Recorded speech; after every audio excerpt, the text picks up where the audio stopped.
Anyway, I'm not worried about that.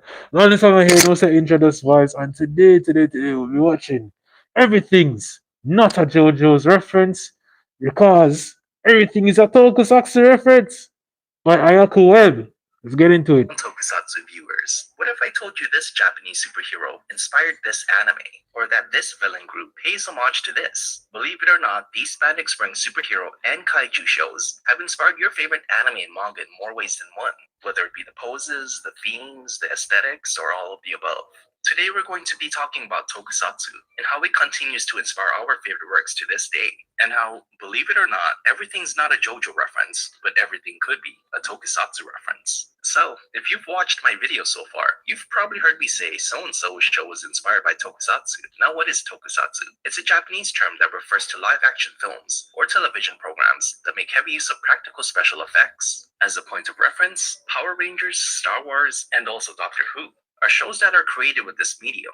A lot of the biggest anime and manga titles from the 90s and now were created by people who grew up in the 60s and 70s, the decades when the three biggest tokusatsu hero franchises in Japan were born: Ultraman, Kamen Rider, and Super Sentai. Let's start with Ultraman, the giant hero from outer space. The show focuses on a science special search. Dog, I'm a big fan, right?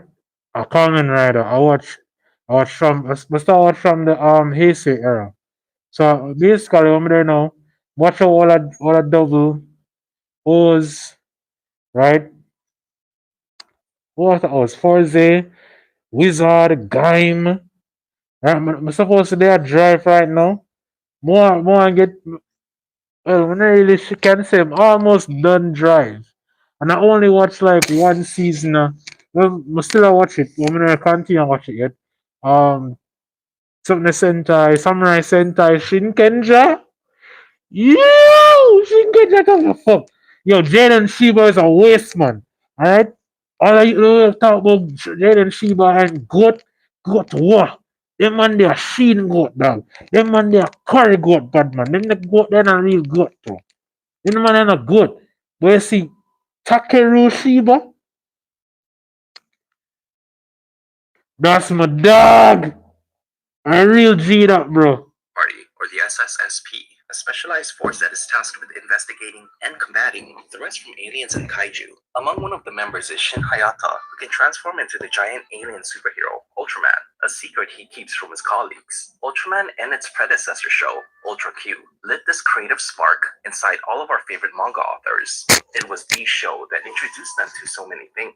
The first time they've seen eerie creatures with designs that go from odd to grotesque, a non-human who looks and fights like a superhero, and not to mention the dreamlike cinematics that pay tribute to French cinema. I don't know what kinds of science fiction shows were on TV before Ultraman debuted. Many manga authors have cited Ultraman as one of their inspiration for their series.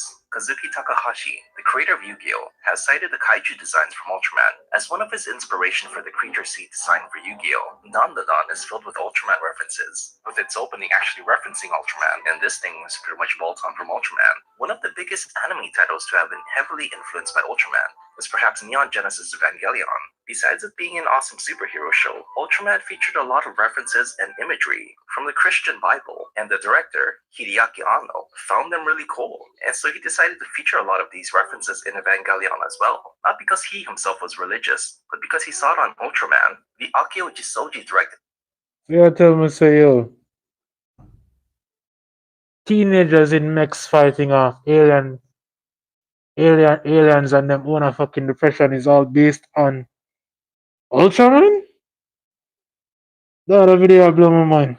episodes of Ultraman have also influenced Anno's visual direction, which is obvious in the way he uses backgrounds and low angles to help emphasize the emotion of a scene. Now I can go on about Hideaki Anno and his love for Ultraman, but that would take up hours. Ultraman continued making more installments as the years went by, solidifying their place on Japanese TV. And while that's going on, a mangaka was brought in to help create another hero that would rival Ultraman in terms of popularity. And that man is Shotaro Ishinomori, the man who introduced to Japan the idea of cyborgs, humans whose physiology are modified with built-in artificial components. Ishinomori came up with a grasshopper-themed hero, named Kamen Rider, reusing many of the ideas he used in Cyborg 009. Kamen Rider is about a man named Takeshi. Are the same guy?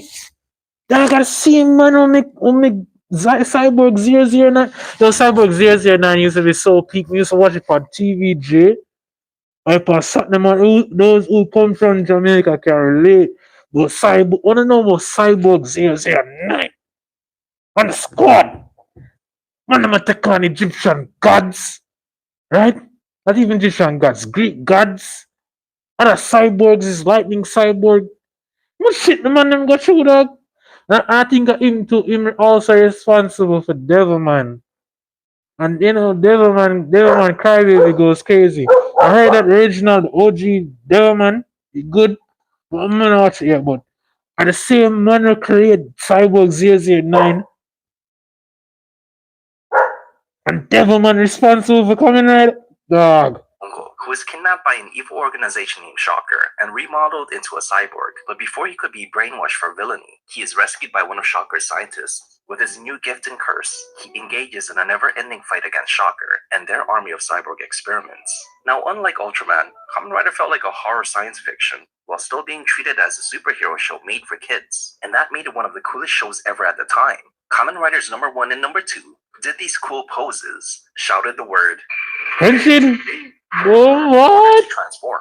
They also shouted their attack names, becoming one of the earliest series that helped pioneer the trope of shouting. Like some of the voice gimmicks them were in the show, then still with me to this day. I find myself at some verbal ticks. Like say me I think about coming right at double, but always go Cyclone, Joker, yo, ah, yo. Or even when me hear certain jingles from like, oh, stop Topa, stop Topa. Now,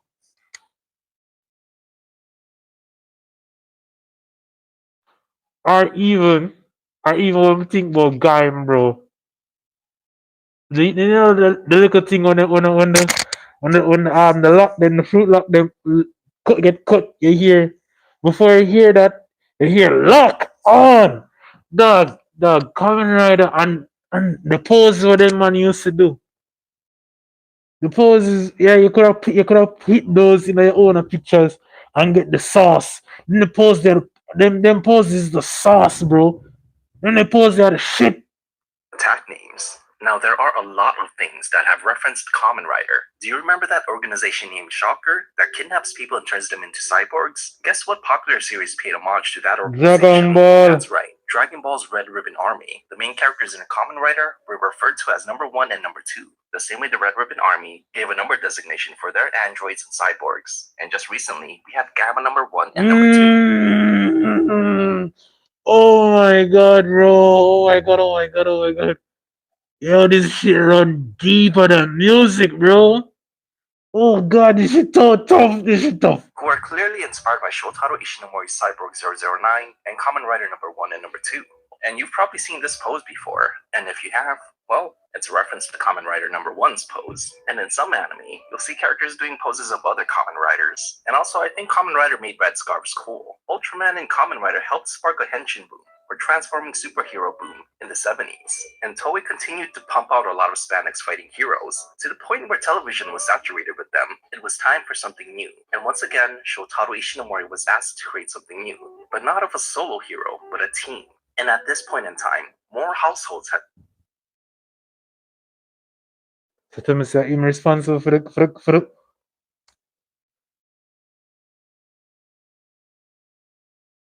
Shotaro, whatever I'm name. Shotaro are the good, alright? Not the greatest. In create Kamen Rider, Cyborg 009, Devilman, and Super Sentai. televisions that could broadcast in color. Ishinomori decided to take advantage of that fact and created a very colorful team of superheroes. Himitsu Sentai, Go Ranger, the very first Super Sentai series. If after watching this clip you say to yourself, this looks like Power Rangers, well, you're not entirely wrong. The very first Power Rangers series, Mighty Morphin Power Rangers, uses clips from the 16th Super Sentai series, Kyoru Sentai Ranger. and that's why you see a lot of Tokyo in the background, because it recycles clips from its Japanese source show. There are a lot of modern day anime that feature a straight up parody of Sentai, or is actually a Sentai series itself, but the idea of color coded heroes changed the way toy companies market anime. If you've ever read the Saint Seiya manga, you'll notice that everyone wears a white undersuit, and that Seiya and Hyoga's color schemes are pretty much the same. But in the anime adaptation, Seiya has a red undersuit, and Hyoga wears blue. By doing this, Bandai, one of the sponsors of Saint Seiya, was able to successfully market the series. I don't know what their toy sales were like, but colors do play. Dog, Super Sentai, right? No people don't know Super Sentai are like the base layer inspiration for Power Rangers. And like when we in high school, when we first hear that shit, one nerd when we used to know, when we used to always a different group of people. I interact with different types of people. We used to interact with the emos, we used to interact with the sports, some of the sports guy them man was assholes, but you don't know. Yeah, we have a few friends in them type of spaces. Right? And then the nerd them, our nerd, me know say yo, Power Rangers is not an original IP, you know. It's based off of goddamn Super Sentai. I couldn't believe it until actually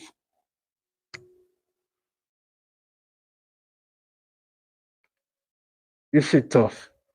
This shit tough, like goddamn. And the whole color coded superhero thing, it just blew my mind. So I really them set the standard for my most of the superhero teams I will say right about now. Not even so fucking surprised if me end up learning say yo Stanley, get him inspiration. I don't make it too far, I don't know. I don't want to make the wrong type of assumptions. A role in sensory marketing, and that's not all. Everyone has a favorite color, and more often than not, people's favorite characters are wearing the colors they like. And that's probably why I tend to like the Red Ranger. And in some cases, someone's favorite character will influence their favorite color. But after growing up, I prefer a character's vibes, regardless of what color clothes they wear. And that might be the same for you too. Regardless, color-coded characters really help their parents a lot. You could just say, I like the Blue Ranger or the Red Ranger, or Sailor Mercury, she's the blue one. Now there are so many other tokusatsu programs that have influenced manga authors in some way, but I just wanted to talk about the big three in this video, and how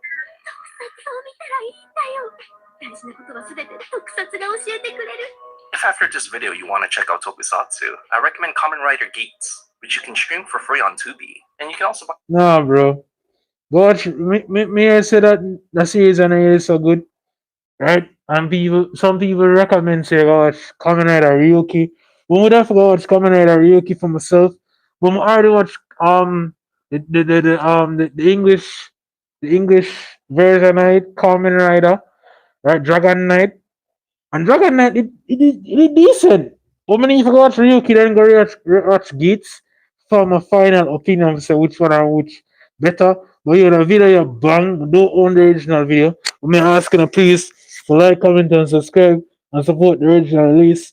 Also, the video will be down in the description because basically the video done, my dog. So, next time, more people.